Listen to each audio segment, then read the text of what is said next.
भारत के ऑपरेशन सिंदूर से पहले तक पाकिस्तान के हुक्मरान पाव और छटाक भर के परमाणु बम की बात कर रहे थे। चीन से मिले असलहों और साजो सामान के दम पर जनरल असीम मुनीर भारत से भिड़ने का दम दिखा रहा था। लेकिन जैसे ही देर रात भारत ने पाकिस्तान के अंदर धमाके शुरू किए, इस्लामाबाद से लेकर रावलपिंडी तक हिल गया और पाकिस्तान को पीओके छिन जाने का डर सताने लगा। मसूद अजहर, सैयद सलाहुद्दीन और हाफिज सईद के सारे आतंकी ठिकाने मिट्टी में मिला दिए गए। मसूद अजहर ही कहीं छुप कर बैठा था इसलिए बच गया, लेकिन उसका पूरा खानदान मार दिया गया। आतंकी ठिकानों पर हुए सटीक हमलों से पाकिस्तान की नींद उड़ गई और अब हालात युद्ध जैसे बन चुके हैं।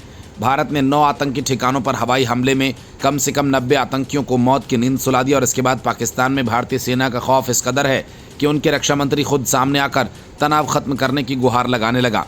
वजह यह कि उसे इस बात का डर है कि कहीं भारत अब पीओके पर कब्जा करने के लिए अपने कदम न बढ़ा दे, क्योंकि पीएम मोदी ही नहीं, सरकार के कई मंत्री भी ये कई बार कह चुके हैं कि पीओके पाकिस्तान को खाली करना होगा।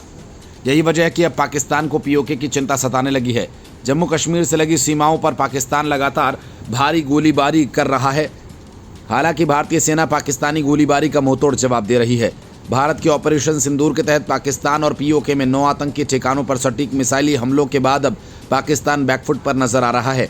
पाकिस्तान के रक्षा मंत्री ख्वाजा असीम ने ब्लूमबर्ग में बातचीत में कहा कि अगर भारत हालात को और न बढ़ाएगा तो पाकिस्तान भी इस तनाव को ख़त्म करने को तैयार है। ख्वाजा आसिफ ने कहा कि हमने पिछले 2 हफ्तों से लगातार कहा कि हम भारत के खिलाफ कोई हमला नहीं शुरू करेंगे, लेकिन अगर हम पर हमला हुआ तो हम जवाब देंगे। भारत अगर पीछे हटता है तो हम भी ये तनाव खत्म कर देंगे। हालांकि जब उनसे भारत पाक वार्ता के संभावनाओं के बारे में पूछा गया तो उन्होंने कहा कि ऐसी किसी बातचीत की जानकारी नहीं। इस बीच पाकिस्तान के प्रधानमंत्री शहबाज शरीफ ने भारत के जवाबी हमले को युद्ध का ऐलान बताया और कहा कि हमारी सेना दुश्मन को जवाब देना जानती है।